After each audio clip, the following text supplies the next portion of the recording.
বন্ধু যখন আল্লাহর জন্য শত্রু হয়ে যায়। এই তুই ঢেক্কা মারলি কেন আমার? ঢেক্কা মারিস তা কি হয়েছে? এখন তো শুধু ঢেক্কা মারিসি, এরপরে তো ঠ্যাঙের ডিঙ্গি ডুঙ্গি ভেঙে বেল দেবো। কি হয়েছে কি? এরম করছিস কেন? কি হয়েছে তুই বুঝতে পারছিস না? না এই এদিকে এদিকে আরে হাত ধরছিস কেন? এই জায়গাটা আরে, নিয়ে আসছিস, হাত ছাড়।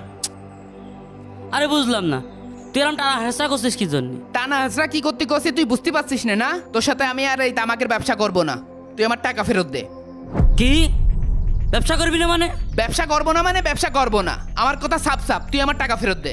এখনো তো আমাকে জ্বালাতে পারলাম না, বেল বানতে পারলাম না, মহাজনের কাছে টাকা নিয়ে আরেছে, সে টাকা আমি এখনো শোধ দিতে পারলাম না। তামাক বেচবো তারপরে তার টাকা শোধ দেবো, তোর টাকা আমি গন্তে দেবো? আমি কি টাকার গাছ লাগাই তুইছি? তুমি এসলে টাকা চাইলে আর দিয়ে দিলাম তোমার। ভাই আমি অত কিছু তো জানি না, তুই আমার টাকা কোনটা এনে দিবি আমি জানি না, দরকার হয় জাহান্নামটা এনে দে, তাও আমার টাকা দে, আমি তোর সাথে ব্যবসা করব না। ব্যবসা করার সময় তোমার মনে ছিল না যে তামাক বিক্রি করার পরে লোকে টাকা দেয়? তুমি কাজের কাজ না করে আমার কাছে টাকা চাতে এসো, তুমি টানা হাসরা করছো, ধাক্কা মারছো, তুমি পাগল পেয়ে নিয়েছো আমার না?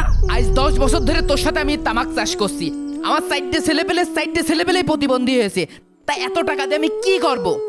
এই ব্যবসার জন্য আমার ছেলেপেলে এরকম প্রতিবন্ধী হয়েছে। তা তোর ছেলেবেলে প্রতিবন্ধী হয়েছে সে দোষ কি আমার? না না, সেই দোষ তোরও না আমারও না, এই তামাকের। তামাকের আবার কিসির দোষ? প্রত্যেক সিজনে এক এক বিঘায় 80,000 করে লাভ, 5 বিঘা আমরা তামাক চাষ করি, 5 বিঘায় 4 লাখ টাকা লাভ, তোর 2 লাখ টাকা আমার 2 লাখ টাকা, তাহলে এত টাকা পয়সা তামাকের দোষ হবে কি জন্য? আমার বাড়ি তো ছেলেবেলে আছে, আমার তো একটা প্রতিবন্ধী হয় না, তোমার দেশে ছেলেবেলে প্রতিবন্ধী হবে সে দোষ তুমি তামাকের দিবা না? অত কিন্তু তুমি বুঝি না ভাই, তামাক বেচবো তারপর তোমার টাকা দেবো। না ভাই, এই হারাম তামাকের ব্যবসা তোর সাথে আমি করব না। কি ব্যবসা হারাম মানে? যে ব্যবসা আমার রক্তে মিশে আছে, যেই ব্যবসা আমি আর তুই 10 বছর ধরে করছি, যেই ব্যবসা হযরত মুহাম্মদ সাল্লাল্লাহু আলাইহি সাল্লাম বলেছে হালাল, ব্যবসায় বরকত আছে, সেই ব্যবসা তুই হারাম করলি মানে? ভাই তোর সাথে আমি অত তর্কি করতে যাচ্ছি না, মারামারি করবো নাকি এখন? তুই মারামারি করবি মানে? তুই আমার হুমকি দিস তোর স্ক্যাম, তুই আমার ব্যবসা হারাম করিস? আব্বা কাকারা মারামারি করছে, যাই দিন দাদা ডেকে নিয়ে আসি।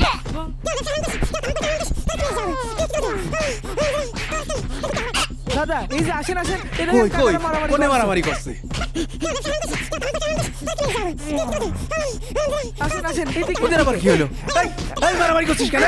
এই থাম, ছাড়, ছাড়, শালা এই ছাড়, ছাড়, ছাড়, এই ছাড়। শালা তুই আমার তামাক ব্যবসা হারাম করিস, শালা তোর স্ক্যাম, তুই আমার টাকা দিবি, তুই আমার ব্যবসা হারাম করিস, সালাম সালাম। তোর সাথে আমি এই হারাম ব্যবসা করব না করব না করব না। তোর এত বড় সাহস, তুই আমার ব্যবসা হারাম করিস শালা? এই কি হয়েছে কি তাই ক? এই তোর হারাম ব্যবসা তো হারামি, শালা হারামখোর। এতকাল ব্যবসা করেছি শালা তোমার হারাম মনে হয়নি, এখন তুমি টাকা লাগবে শালা, ছেলে পেলে ন্যাংরা খোড়া হয় তোমার দোষে, এখন তুমি আমার ব্যবসা হারাম করছো না শালা? তুই আমার টাকা ফেরত দিবি। শালা টাকা ফেরত দেবো মানে শালা? তুই আমার তোমার মারতে ব্যবসা যাচ্ছিস। হারাম করিস। আবার গেন্দা মারিস, থাম। চাচা ওর দোষে ছেলে পেলে প্রতিবন্ধী হয়, সেই দোষও আমার ব্যবসার বাড়ি দিচ্ছ। এই তুই থাম, আগে মাথা ঠান্ডা কর। এই দাঁড়া, এই ছায়া দাঁড়া, দাঁড়া, এখানে দাঁড়া, আগে কথা শুনে নি। আগে দুইজন বসে একসাথে আলাপ আলোচনা কর। 10টা বছর ধরে দেখছি তোরা দুইজন একসাথে ব্যবসা করছিস, কোনোদিন গন্ডগোল দেখলাম না, আজ তোদের কিসির গন্ডগোল? আমার তামাক ব্যবসা হারাম করলো কি জন্য? এই সাগর, তুই ওর ব্যবসার হারাম কইছিস কি জন্য? তুই তো ওই ব্যবসাই করিস। ওর সাথে আমি এই তামাক ব্যবসা করে নিঃস্ব হয়ে গেছি। মানুষ যে কয় প্রতি সিজনে 2 লাখ 3 লাখ টাকা ইনকাম করি, এই টাকা কোন দিক দিয়ে আসে কোন দিক যায় কিছুই টের পাই না। আমার সাইডে ছেলে পেলে আছে, সাইডে ছেলে পেলেই প্রতিবন্ধী, আর আমার শালা একখানা আছে সারাদিন বিড়ি গাঁজা খেয়ে বেড়ায়। আমি এক হুজুরির কাছে গিয়েলাম, সে আমার সব কথা খুলিয়ে কয়েছে। আচ্ছা এই কথা, রাসূলুল্লাহ সাল্লাল্লাহু আলাইহি সাল্লাম বলেছেন ব্যবসায় বরকত আছে, তবে সেই ব্যবসা কিন্তু ক্ষতিকর জিনিসের ব্যবসা না। এই তামাক মানুষের ক্ষতি করে, এই তোমার নিজের ক্ষতি করবে, পরিবেশের ক্ষতি করবে, গোটা মানুষের ক্ষতি করবে, আর এই ক্ষতিকর জিনিসের ব্যবসা করাও হারাম। এভাবে তো কোনোদিন ভেবে দেখিনি, আমি তো জানতাম তামাক ব্যবসা মাকরু। তামাক ব্যবসা মাকরু না? ওই জর্দাখোর পানখোর বিড়িখোর হুজুরির ওয়াজ শুনলেই তোমার কাছে তামাক ব্যবসা মাকরুই মনে হবে। তুমি যদি এতই বুঝতে না, এই গু চাষ করতে না। তোর জন্য আমার 10টা বছর নষ্ট হয়েছে। তুই তো তাহলে ঠিকই কইছিস, আমি তো এতদিন ভুলের ভিতরেই ছিলাম।